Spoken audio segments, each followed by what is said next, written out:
Hello guys! So, good morning. It's Wednesday and for today's video, gagawa tayo ng papaya shake para sa aking or sa bisita ng aking alaga. So, maaga silang pumunta dito kaya gagawa ako ng papaya shake. Ayan. So, let's go! So, ayan. Meron tayong, syempre maliit lang ang blender namin. Ayan. Mini. Kasing liit ko.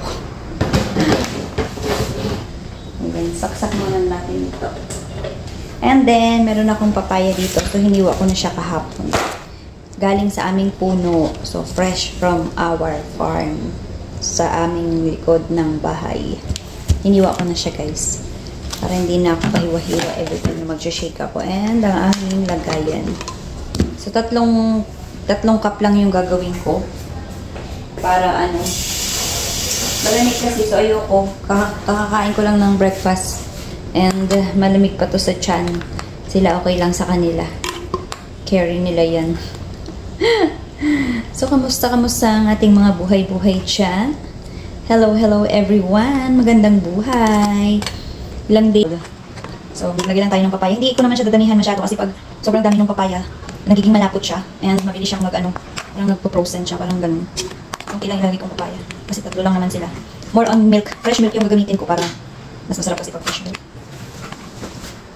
Tapos, we have another visitor. So, apat na sila. So, okay na siguro to. Ganito lang siya kakonti kasi marami yung milk ko. So, itong fresh milk. Ayan. So, iniinom ko ito tuwing gabi. Masarap siya. So, baliit lang nilagay yung fresh milk ng anak niya. Nung isang kahapon, bumili kasi siya bago umalis. So, nagbakasyon siya dito ng 2 days sa amin. Tapos, bumili ka sa kanilang bahay, sa kanilang condo, sa city. And then, lagyan na natin ito sa ating gilingan. Yan, di ba? So, kamusta naman ang ating mga Pasko dyan?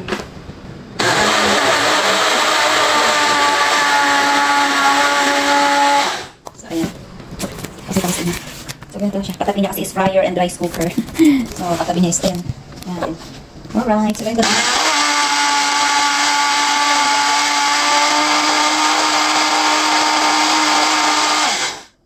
Another one.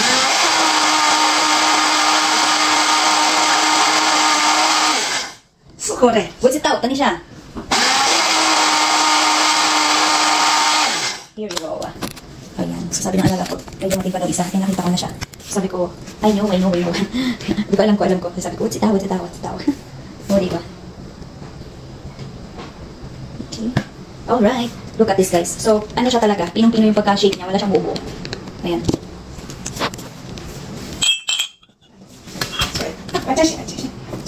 Yung tayo ama, ni kan o mayo itienten la. Mayo buso la. Ani okay la sa ka puso tayo na mayo itienten la. Dito tama. Mayo. Puyong ani. Ano mayo?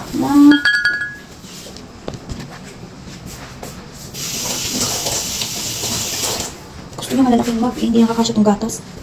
Ay nako. So, sasali na natin siya. Ganito siya guys. Look at this guys. So, pino talaga yung milk niya o yung shake pagka-shake niya ba. So, sasali na natin to sa ating mga lagayan. So, tingnan niyo naman. Diba? So many. Half-half muna kasi hindi naman kasya itong isang buo. Mag-another shake ulit ako. So gagawin ko is 2 times akong mag-shake. Para mapuno ko to. Ayan, another one. And then shake ulit tayo. So ayan siya. Masarap to. Hindi ako gumagamit ng asukal pag nag-shake ako ng papaya.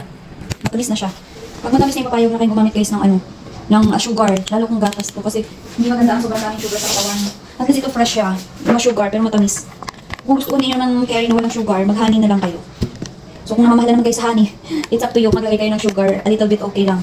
Pero mas maganda basta kung matamis ang papaya nyo. Lalo kung hinog-hinog siya sa puno talaga. No need to add sugar, guys. Para hindi, lalo na kung diabetic yung isang tao. So, papaya shake without sugar is okay rin. So, ayan. Another shake tayo. Kulang pa siya. Ayan. Konti na lang siguro to. Diba? How nice. Another one. So, dalawang saan lang tayo. Pero pag avocado yung ginagawa kong shake, naglalagay ko ng honey. Kasi minsan matabang siya. So, honey instead of sugar.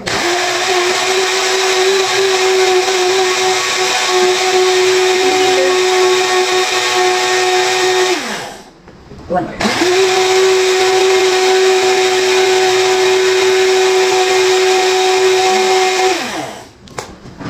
Tingnan mo siya, hindi siya gaanong pino. Kasi nga, hindi niya siya napuno. So, pag puno yung niya, mas maganda kasi durog na durog siya. Pero pag ganitong kukunti lang siya, kailangan ko ng mahabang pasal.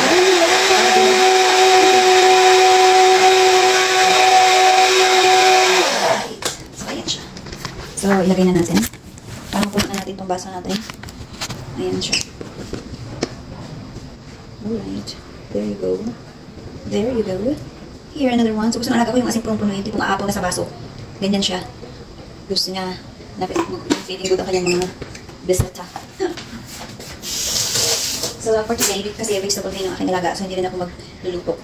Ano lang, maglalaga lang ako ng gulay, and then kanin, and then gagawa ko ng vegetable soup, and magpapray siguro ako ng konti ng kanyang yung dried cucumber. Salted siya. So, preservative pala siya, hindi siya dried. So, yun yung ginagawa ko pag and tofu pala. Siguro baka na lang ako, tomato soup with tofu. Bawal sa kanya kahit anong basta gulay lang talaga. So, ako mag-noodles lang ako mamaya. Ayan, there you go. So, let's bring this to the visitor, guys. So, that's all for today. Bye-bye!